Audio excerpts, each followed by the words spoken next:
కావాలనే కొంతమందిని టార్గెట్ చేసి కేసులు పెడతారు. ఓకేనండి, నేను ఒకటి అడుగుతున్నానండి మిమ్మల్ని డైరెక్ట్ క్వశ్చన్. పోసాని మాటల్ని టాలరేట్ చేసి అయ్యో పాపం అనుకునే ఒక్క మనిషిని తీసుకురండి, మేము ఆలోచిస్తాం ఒకసారి మాట్లాడడానికి. పోసాని మాటలు ఇష్టానుసారంగా మాట్లాడిన తర్వాత సభ్య సమాజం తలదించుకునే విధంగా సాధారణంగా అనకూడదు కానీ ఇల్లిటరేట్స్ కూడా అలాంటి మాటలు మాట్లాడుకోరు. సో అవతల వాళ్ళకి మనోభావాలు దెబ్బతిన్నాయి, వాళ్ళ ఆత్మగౌరవాలు దెబ్బతిన్నాయి. పోలీస్ కేసు పెట్టారు, యాజ్ పర్ లా మేము వెళ్ళాం. ఇందులోని టార్గెటెడ్ ఏముంది? వాళ్ళు ఏం మాట్లాడలేదా? వాళ్ళు అటువంటి కామెంట్స్ చేయలేదా? మరి ఇంతకు ముందు మా మీద కేసులు పెట్టిన కేసులని ఎప్పుడు అండి? చంద్రబాబు నాయుడు గారికి మీద కేసు పెట్టారు కదా, అది ఎప్పుడు? అది 53 రోజులు తైల్లో పెట్టారు చంద్రబాబు నాయుడు గారిని తీసుకెళ్ళి ఆ రోజు. అంటే ఒకటి ఎప్పుడు కాదు, మాకు కేసు వచ్చింది, మేము యాక్షన్ తీసుకోవాలి, డెఫినెట్గా తీసుకుంటాం.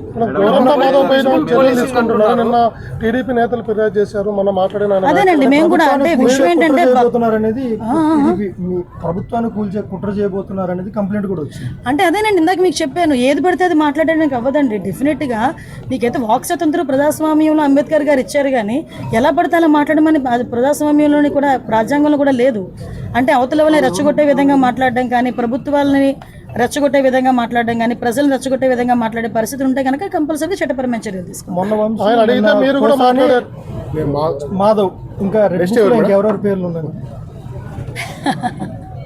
రెడ్ బుక్ పరంగా మేము వెళ్ళాలి అనుకుంటే ఈరోజు వైఎస్ఆర్సీపీ నాయకులు ఎవరు రోడ్ల మీద తిరగరండి. దయచేసి మీరు కూడా అర్థం చేసుకోవాలి. మేము యాజ్ పర్ లా వెళ్తున్నాము, యాజ్ పర్ వాళ్ళు ఎవరైనా కంప్లైంట్ ఇస్తే కంప్లైంట్ బేస్ చేసుకొని వెళ్తున్నాము. పోసాని గారి మీద సుమారుగా 17 కేసులు, దగ్గర 17 కేసులు రాష్ట్రం మొత్తం మీద 17 కేసులు ఫైల్ అయి ఉన్నాయి. వంశీ మీద ఎన్ని కేసులు ఫైల్ అయి ఉన్నాయి మీకు తెలుసు. ఈ రోజుకి కూడా ఏ కేసులు ఫైల్ అయినాయో మీకు తెలుసు. ఇందులోని కక్షపూరితంగా ఎన్డీఏ గవర్నమెంట్ చేయాలి అనుకుంటే వైఎస్ఆర్సీపీ నాయకులు ఎవరు కూడా బయటికి తిరగలేరు. కానీ మేము ఆ కక్ష సాధింపు ధోరణిలోకి వెళ్ళలేదు.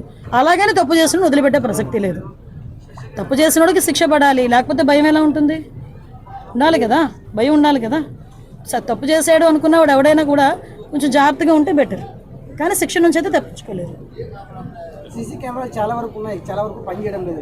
మేము నిజంగా అలాంటిది ఏమన్నా సమాచారం ఉందా మేడం?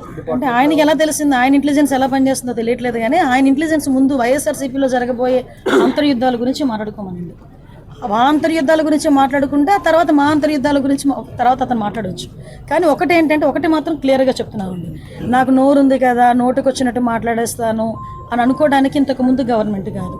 ప్రజల్ని రెచ్చగొట్టే విధంగా మాట్లాడడం కానీ, సమాజంలోని ఇబ్బందులు పడే విధంగా, సమాజంలో ప్రజలు కూడా ఇబ్బంది పడే విధంగా కనుక మాట్లాడే పరిస్థితి ఉంటే కనుక వాళ్ళ మీద ఎట్టి పరిస్థితులు చట్టపరమైన చర్యలు తీసుకోవడానికి ఎక్కడా కూడా బ్యాక్ స్టెప్ వేసే పరిస్థితి అయితే ఉండదు. ఒకటి మాత్రం చాలా క్లియర్గా గుర్తుంచుకోవాలి, ఇది మీ గవర్నమెంట్ కాదు. నోటుకు వచ్చినట్టు బూతులు మాట్లాడతాము, నోటుకు వచ్చినట్టు ఏది మాట్లాడినా చెల్లుబాటు అయిపోతుంది, మమ్మల్ని ఎవడు ఏమీ చేయలేడు అనుకునే గవర్నమెంట్ కాదు. ఇది ఎన్డీఏ గవర్నమెంట్. ఎన్డీఏ గవర్నమెంట్లో తప్పు చేసిన వాడు ఎవడైనా కూడా శిక్ష ఒకలాగే ఉంటుంది. నువ్వు నోటుకు వచ్చినట్టు రెచ్చగొట్టే విధంగా మాట్లాడతాము, దానికి మాకు సంబంధం లేదు, మీరు మమ్మల్ని ఏమీ చేయలేరంటే కనుక ఊరుకునే ప్రసక్తి అయితే ఉండదు. లీగల్గా అడ్వైస్ తీసుకుంటాము, డెఫినెట్గా చట్టపరమైన చర్యలు అయితే తీసుకుంటాం.